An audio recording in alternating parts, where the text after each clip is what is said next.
Hello. Welcome to Virtual Learning with Miss M. So, did you know humans have approximately 20,000 to 25,000 genes? So much. Traditionally, molecular biologists could only study one of these genes at a time. Using this approach to investigate each individual gene in the human genome would take a very long time. So, advances in technology now allow scientists to look at thousands of genes at one time. This technology is called Microarray. You might also see it be called DNA chips. Let's get it started. Did you know that every cell in your body contains all those 20,000 genes? What? Isn't that crazy? But how does each cell in your body become different?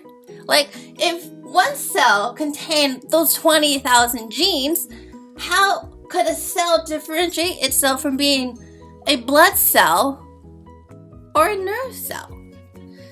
That's an easy question to answer. The answer to the question is that it depends on if the cell has those genes either turned on or off. So for example, we have a skin cell right here, and we have our nerve cell. In skin cells, you have a protein that is produced in your skin cells called melanin. In your skin cell, the melanin gene is turned on because we need to make those pigment in your skin. That's its job. Over here on the nerve cell, we have a protein that's responsible in making a neurotransmitter called acetylcholine.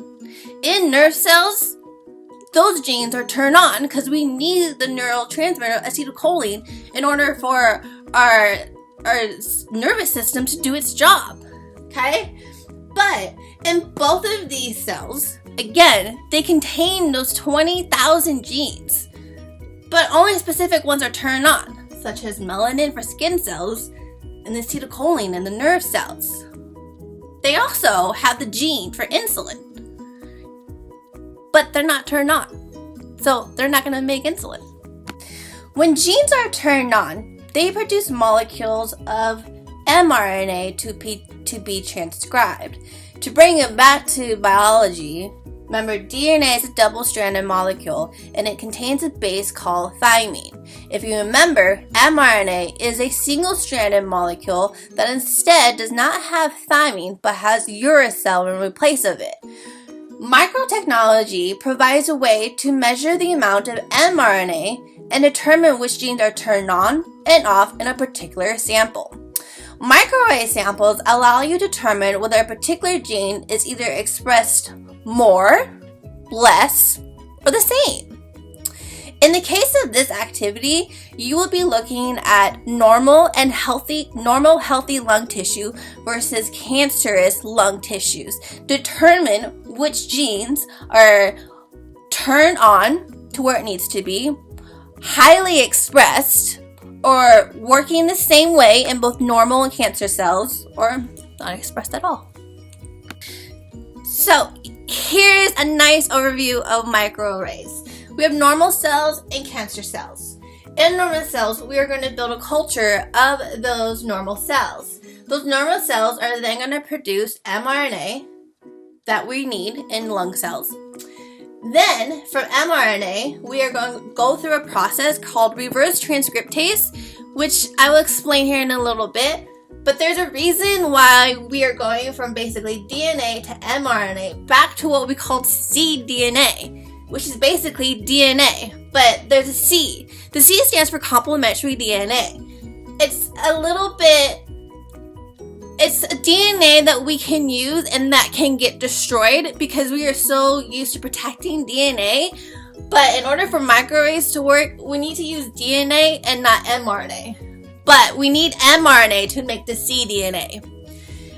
So in normal cells, we are going to produce the normal amount of protein from the gene in order for your lungs to function properly. So in microarrays, they should turn up green, the color green. Over here in the cancer cells, notice the irregular borders. Again, grow the cultures. It's going to then take DNA and make mRNA. Probably not the right mRNA because it's a cancer cell. And then from the mRNA going through reverse transcriptase, we're going to make cDNA. Remember the C stands for complementary, so it's complementary DNA. And since in cancer cells we are producing overly active cells and genes that we don't need, so that's going to turn up as a vibrant. So the next question is, how would the cDNA from both normal cells and cancerous cells appear on a microarray? So here's a quick overview of a microarray chip. Each little spot represents a particular gene. You could do all 20,000 genes if you want to, but this particular microarray is only looking at 12 genes. Some of these genes are very particular for lung cells. Some of them are not particular to lung cells because we want to make sure they're turned off. So, for instance, I don't have yellow. So, there's colors that you want to pay attention to. One of them is yellow. And I don't have a yellow marker, so we're just going to work with what we have. So, these pinks here that has a Y to represent yellow, these turned up yellow. So, gene here, and gene here. If they pop out yellow, then that means the gene is equally expressed in both normal and cancer cells. If your microarray comes out black, so this gene here, and this gene here, that means those genes are not turned on in either normal or cancer cells. Now, if they turn up green, so this gene here, and this gene here, and this gene here, that means that for those 3 genes, that's what should be working normally. Those are the genes that are working normal in your normal cells. Now the reds are what we want to pay attention to because this is where a lot of cancer studies come from. In these genes, we notice that they're red. These red spots lets us know that in cancer cells, these genes are overly active. And it is producing too much of that protein in the body. And these 3 are what we're going to use to kind of get an idea of what medicines to treat the patient with. So we're going to look at the genes that are made in plants, and we are going to grow one plant using the sun. So proper photosynthesis is happening. And then we are going to grow a plant in complete darkness where there is no sun and not photosynthesis could fully occur. We are going to see the difference in genes that are going to turn on and off versus a plant that was exposed to sunlight and a plant that was kept in the dark. So here are the genes we are looking at. So it looks like we're looking at 8 different genes. These are from the plant that was given light, and these are the mRNA that was produced. This is the mRNA that was produced from the plant that was grown fully in the dark. So remember the process reverse transcriptase I was talking about in order to go from mRNA to cDNA? I'm going to show you how this works. It's kind of fuzzy. Okay. So this should be pretty simple if you remember, and I'll go over it again. And it's really, really easy. So remember, mRNA has uracil. But remember, we're going to cDNA. DNA does not contain uracil. It contains thymine instead. So you kind of have to really, really be careful when doing this. So if mRNA has U, that means the cDNA, the first base, is going to be an A. Now in mRNA, we have a U. So in cDNA, that's going to be an A. We have a G in the mRNA. a G in the mRNA, gives us a C in the cDNA. We have a C in this mRNA, which then gives us a G for the cDNA. And lastly, we have an A in the mRNA, which then is going to give us a T in the cDNA. So I've completed reverse transcriptase. This is for the plant that was grown in the light. I'm just gonna kind of go scan over them so you can get an idea.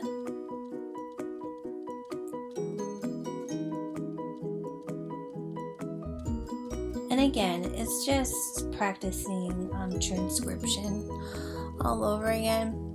The best thing about this is that you can pause the video and kind of practice it yourself to kind of see what I was doing and check your work. So again, this was for the plant that was growing in the light. I also went ahead and reverse transcriptase on the plant that was grown in the dark. So again, I'll kind of go over it.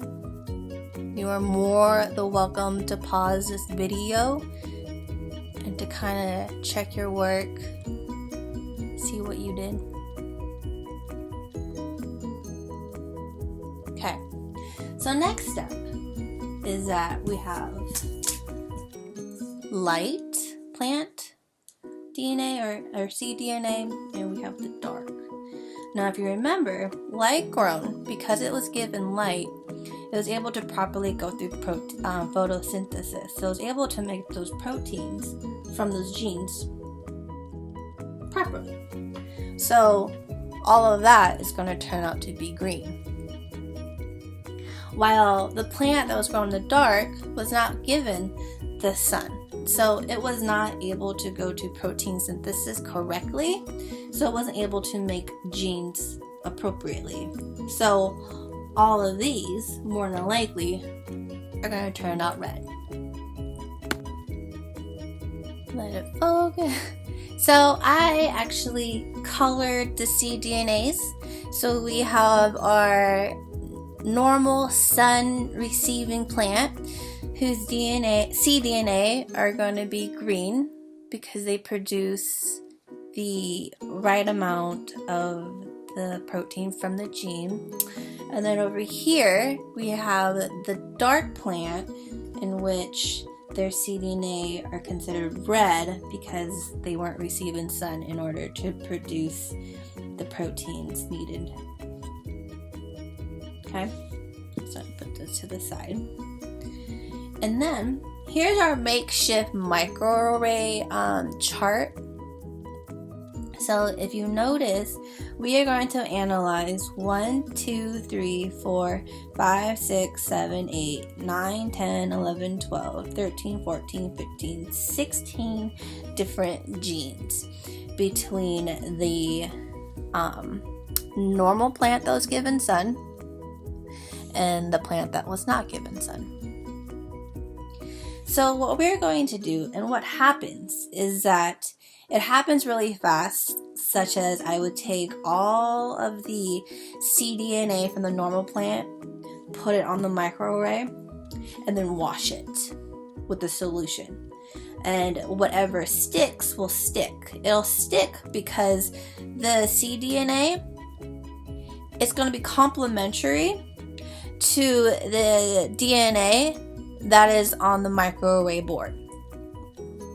So again, once we wash it, anything that's not going to stick to the board is just going to wash away. But if it does stick, it's just going to stick because they're complementary.